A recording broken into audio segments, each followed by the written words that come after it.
በስመ አብ ወወልድ ወመንፈስ ቅዱስ አሐዱ አምላክ አሜን።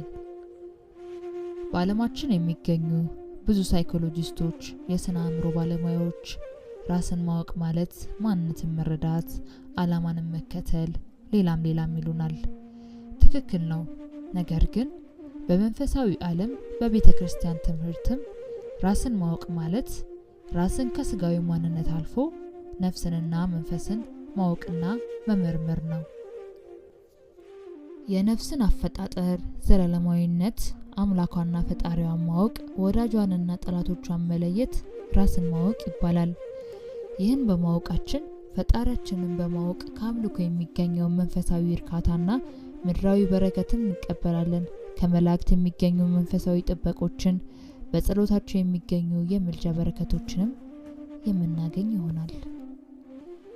እንዲሁም ደግሞ ከሚመጡብን የመናፍስ ፈተናና ወጥመድ በቀላሉ እናመልጣለን። ፈተና ሲመጣ መርምረን እናውቃለን። በረከት ይሁን መርገም ይሁን ለይተን ማወቅ እንችላለን።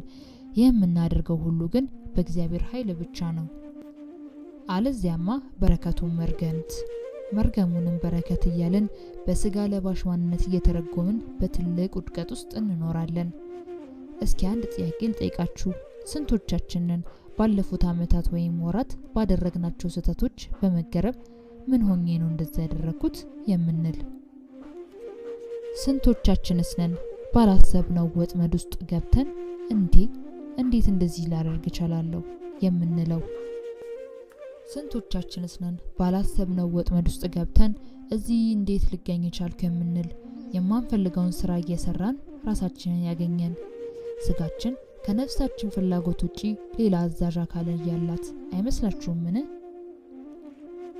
ነገር ግን እውነታው ነፍሳችን ተጣርታ ከመንፈስ ቅዱስ ጋር ካልተገናኘችና ራሷን ገዝታ በጥራት ካልተመራች በስተቀር ከሰይጣን አዛዥነትና መሪነት ስር ውስጥ ሆና በበደል ላይ በደል፣ በኃጢአትም ላይ ኃጢአት ስትጨምር ስታበዛ ትኖራለች።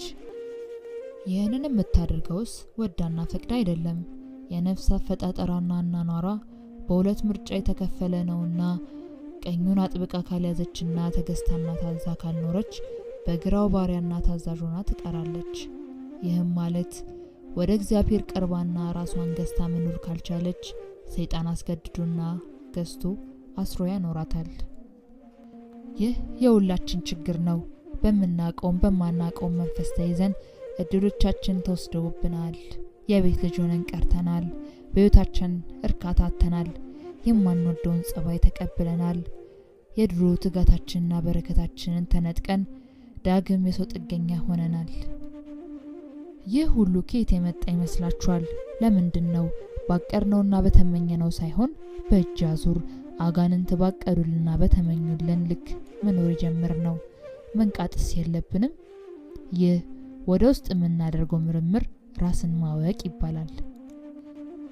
ይህንን ባወቅን ጊዜ ህይወታችንን መርምረን ሰይጣን በምን ባለ መልክ ኑሯችንን ተቆጣጥሮ በራሱ መንገድ እያኖረን እንዳለ በተረዳን ጊዜ ራሳችንን በመንፈሳዊ ተግባራት፣ በጸበል፣ በጸሎትና በስግደት እየፈተሽን ጥረታችንን ድል በነሳን ጊዜ ቅድም የዘረዘርናቸውን ፈተናዎች በቀላሉ ድል መንሳት እንችላለን። ስንዘገይ ህይወት ፈጣን ናትና ሳናስበው ቀን ላይ ቀን ወር ላይ ወር ሲደራረብ በዚህ ሁሉ ጉስቁልና ውስጥ ቁጭ ብለን ብዙ ዓመታትን እናስቆጥራለን። ስለዚህ ነቅተን ራሳችንን መርምረን ልባችንን ጠፍሮ የያዘውን ኃይል እየገሰጽንና ድል እየነሳን መንፈሳዊ ተግባራት ላይም እየበረታን ነፍሳችንን ከዚህ ጠላት አላቀን በቀኙ ኃይል እንድትመራ ማድረግ አለብን። ይህንንም ስናደርግ ራሳችንን አውቀንና መርምረን በእግዚአብሔር ጥበቃ በመተማመን እንራመዳለን። በዚህ የተጠቁ ወገኖቻችንንም እናግዛለን። በመናፍስ ግፊት ሳይሆን በራሳችን እድላችንን እንኖራለን። መናፍስ የጉልበቶቻችን ኃይል ስለወሰዱ ብቻ ትጋታችን አይቆምም። በጸሎት፣ በጸበል እንዲሁም በስግደት ስጋችንን እያደከመን ራሳችንና ማንነታችንን ማስመለስ ትልቁ የቤት ስራችን ነው።